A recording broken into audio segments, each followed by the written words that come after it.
My biggest weakness is I struggle to, choose not to, ever, see, I don't even want to look at the camera because I'm about to say it. I do not find it easy to talk about what I really feel in every scenario, but especially when I'm struggling. I do not tell anyone when I'm struggling, no one, not even the ones closest to me. I do not share my struggles while I'm going through them. Once I've sorted out a struggle and I've solved it, yep, I'll tell everyone. When I'm in the thick of something stressful or something that I don't know how to fix, or that makes me scared, afraid, anxious, whatever, I do not share my feelings at all. And it is an issue. And I suppose as I get older, I start to understand why it's a weakness.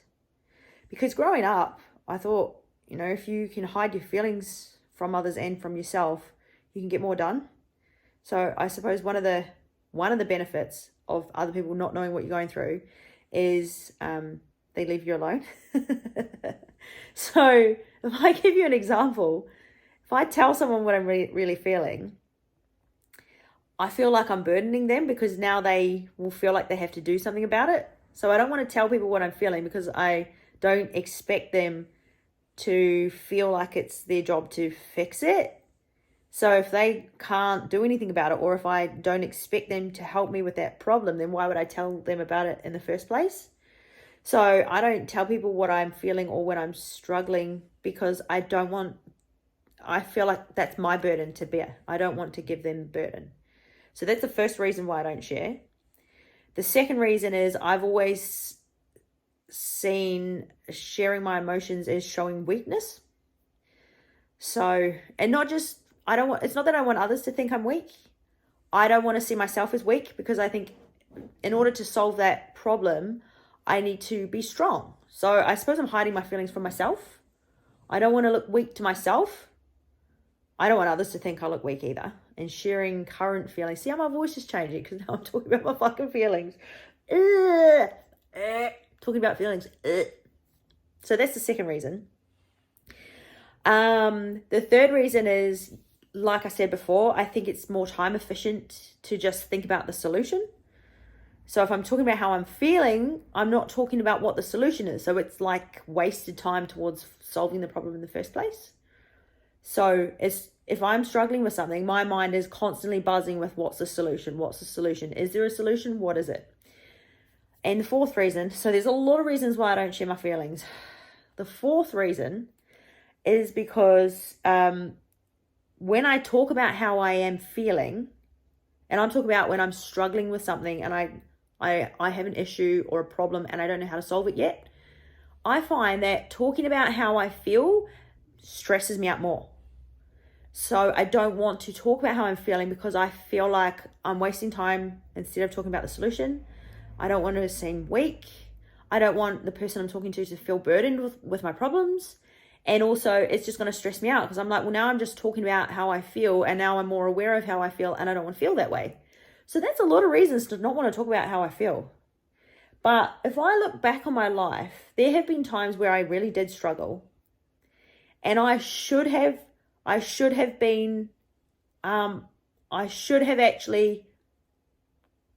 talked about how I was feeling. I should have been clear about how I was feeling. I should have told people how I was feeling. I should have talked about it. I should have got it out. But nope, I closed up, I put a lid on it, and I just soldiered through. And in some situations, yeah, you need to actually just shake it off and soldier through. There are times when you do need to do that. You do need to be professional. And you can certainly park your feelings and come back to them later. That I think can be healthy as well. But there are times where I just bottled it all up and didn't deal with it at all. And it's always had a negative effect. So I envy people who can just talk about their feelings naturally in every situation. They find it easy to share how they feel. I envy them, even though it's uncomfortable for me to be on the receiving end of that, because again, if someone tells me how they're feeling and they're struggling, suddenly I feel like I'm now responsible for helping them solve it. And if they're just telling me how they feel, but they don't actually want help with solving it, then I get really stressed, because sometimes people just talk about how they feel because they want a sounding board. So you can see how all this is stressing me out just talking about it. I don't even know if it makes sense.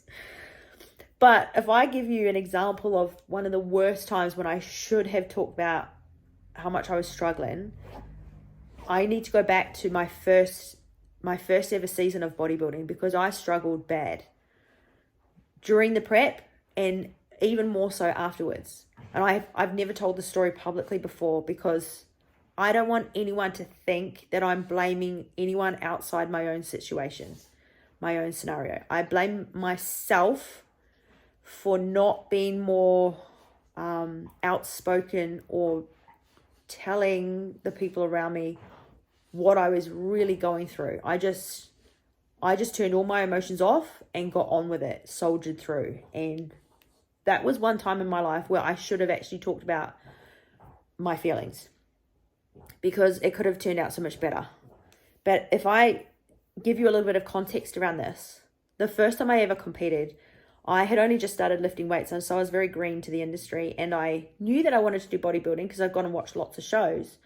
And I thought, right, I think I want to do this correct right from day one, so I'll go get myself a coach. And I asked for lots of recommendations. I spoke to lots of people and I saw lots of different coaches, and then I settled on one coach that lots of people had recommended. And I said to her, I'd like to do a bodybuilding comp one day. And I remember at the time, when you go see a coach or a person that provides a service, you already have an idea in your head of what they're going to sell you, or what you think you need, or what they might offer. And I remember going into this consultation assuming that she would tell me that I'm going to need at least 2 years of lifting weights before I even do my first show.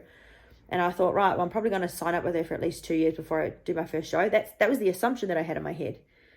Because I was like, oh, well, I know scientifically it takes a long time to build muscle, and I've only just started lifting weights. So I don't know, I'm estimating 2 years. She might say longer. And when I went to see her, she said, oh, I've got a show coming up in 5 months, not 5 weeks, 5 months. You could do that one.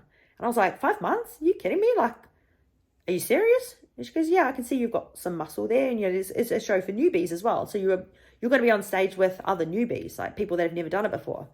And I was like, oh, okay, well, that sounds good, you know, because it's going to give me a stepping stone. It gives me something to start with. So I signed up, and in that 5 months, the first couple of months were fine. Like I got given, you know, instructions on how much to eat and what to eat, you know, variety, you know, proteins, plant matters, all good stuff like that. Carbohydrates. I got given a training program, which was obviously designed to put muscle on. So there was a lot of weight training. And then as I got closer and closer to the show, I was given meal plans, and the meal plans got progressively lower in calories. And they were so low in and I'm talking about low in calories and low in food volume. So I think you can eat low calories but high volume. But these meal plans, the amount of food was really small, and it was getting smaller and smaller and smaller. And here's me going, man, I'm still hungry. Like, I was sticking to this to the letter. I've got one of these personality types where if I'm going to do something, I'm going to do fucking all of it. So I was sticking to these meal plans, like to the letter. I'm talking that if it said 5 cherry tomatoes on one meal, I would count out 5 cherry tomatoes. And if it said grapefruit on the meal plan and grapefruit wasn't in season, I'd keep going around to all the shops until I found a grapefruit. Like it's not a good thing to be that obsessive, but that's how obsessive I was. And as the meal plans were coming through and the calories and the amount of food was going down and down and down, I was obviously losing weight. Like I was getting pretty shredded. I was started at 59 kilos. I got down to 49 kilos in 5 months. So I lost 10 kilos. But because the food volume and the calories were so low, I was starving all the time. And I'll never forget this. This is when I go back to this period in my life, what I remember mostly is I was so hungry all the time that I didn't have the energy to care about things that I cared about before. So I'd be talking to a friend, and a friend would be telling me something that, fun or exciting that happened to her, and she'd be telling it with excitement, and I would have to act excited because I was so hungry. I didn't have the energy to actually be happy for her. I had no energy. I was just constantly thinking about food, and I couldn't even sleep because my stomach was rumbling. And now I don't blame the coach. Now, yes, my calories were way too low, but why didn't I speak up and tell her how much I was suffering? That I blame myself now all these years later because I lost so much weight, and yeah, I did the comp and I won. So she gave me what I paid for. But what happened after the show was I binge ate so bad. I'm talking, I ate so much food because I had been so hungry for so long. All I had in my head is I don't want to feel hunger ever again. So I would binge eat to the point where I could felt sick. And then I'd wait a few hours till I didn't feel sick anymore. And then I'd eat again because I was eating before I got hungry because I didn't want to ever feel hunger again. So it was like I was almost, I had an aversion to the feeling of hunger. And when that happens, when you go from starving yourself to binging, your body just reacts in a way where there's inflammation everywhere. So my legs, my ankles were swollen, my fingers were fat.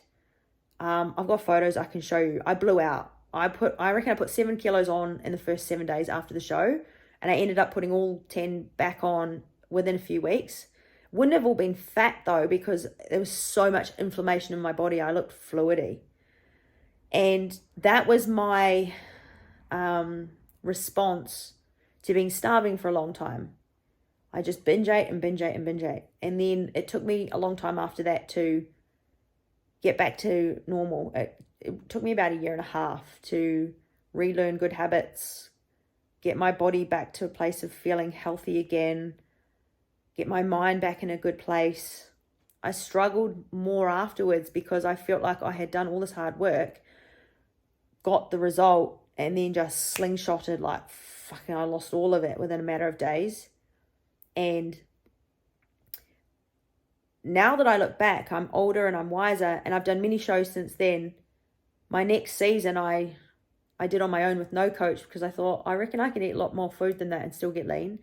And I was right, I did. So I'll show you my next season, which was 1.5 years later. And I just trial and errored and ate a lot more food according to how I felt.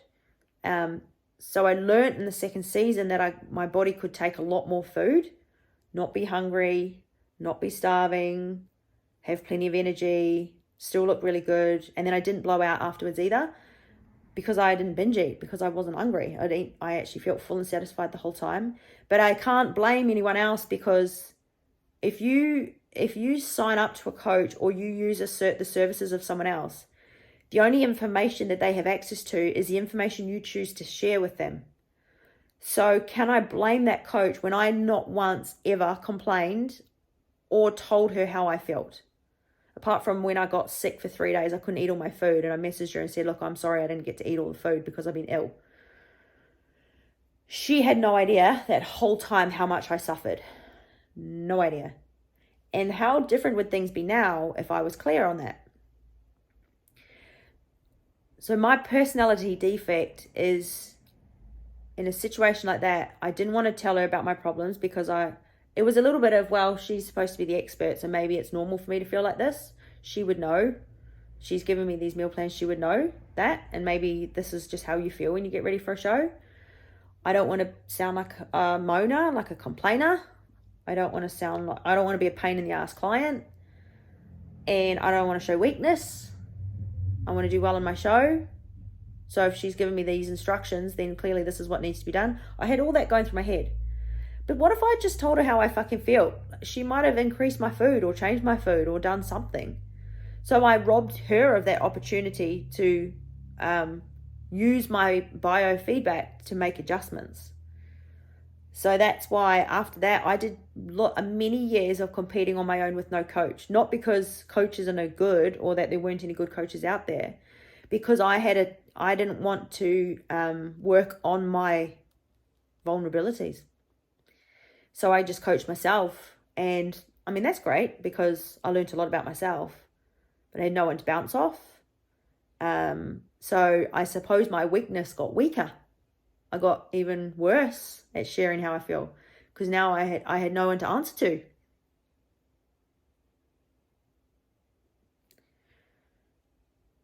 So if I look back on that time in my life, one of the reasons why I've not shared this story publicly is because I felt like if I shared this story publicly, that it would sound like I was blaming her, and I don't blame her. I blame me.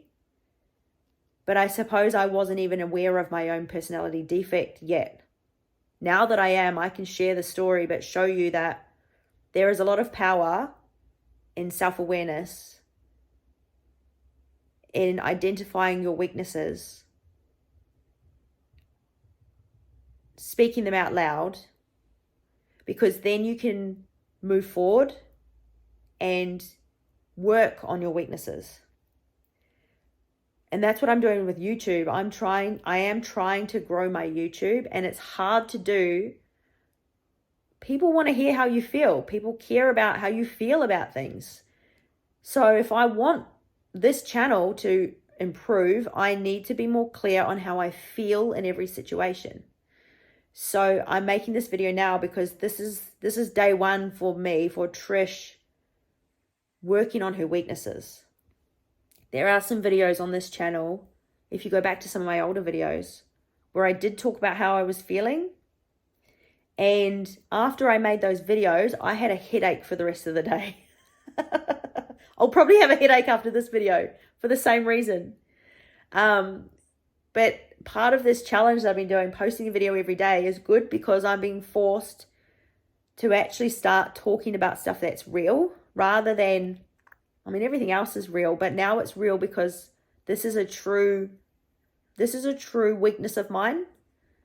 And it's time for me to actually identify it, tell you what it is, tell you the repercussions that I've faced or the consequences I faced of not addressing this weakness, and showing you that there is still strength in showing your weaknesses, because now I have the power to work on it.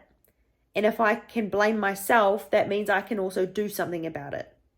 So I don't like when I hear other people blame, oh, I got this result because so-and-so didn't help me, or so-and-so didn't give me the information I needed, or didn't give me the right meal plan. What can I do personally to be better next time? What can I do personally to improve myself so that others can do their job better as well? So my voice is changing again. This is hard for me to talk about. This is hard for me to talk about. So if I lead on to bodybuilding, I'm so passionate about bodybuilding. And after that first year, when I was that starved and deprived, I look like I have cancer. I look like I have cancer when I was at my worst. And then I look very inflamed afterwards. I remember thinking, I'm never doing this again. I'm never doing bodybuilding again. But I hadn't done it the right way yet. I needed to dig deeper. I needed to dig deeper and become more aware of my own feelings so that I could move forward. Now, at the time, the answer was to just do it without a coach. But that still doesn't solve the problem of being clear with the people around me, especially the people who care about me, how I actually feel. And knowing that you can share with people how you feel, it doesn't mean you expect them to do anything. You just are telling them so that you're keeping them in the loop. You don't expect them to do anything with that information. You're just keeping them in the loop. It doesn't mean you're weak. It doesn't mean they need to create a solution. What it does mean is you have honored the fact that these feelings are signals to you that something needs to change or something's not right, something doesn't sit well. So that's what I'd like to do going forward, because I haven't announced officially yet that I'm working towards another bodybuilding comp this year. And I'm doing bikini model NPC, also known as IFBB. And I did a great series last year when I did Road to the Universe. It was very popular. But I think that, and you can comment if you think that this will be helpful or interesting, is to take you on this new journey to show you, what I'm eating, how I'm training, what I'm doing every day as I'm working towards the show. But tell you how I really feel at each stage. What does it feel like to train for a bodybuilding competition?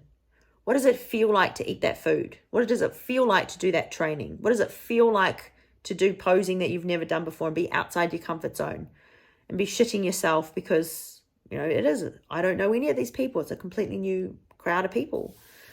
So that is my challenge to myself to help me grow as a person. Hopefully that will be helpful to you. Hopefully this video has been helpful to you. But this is my, I'm thinking aloud now.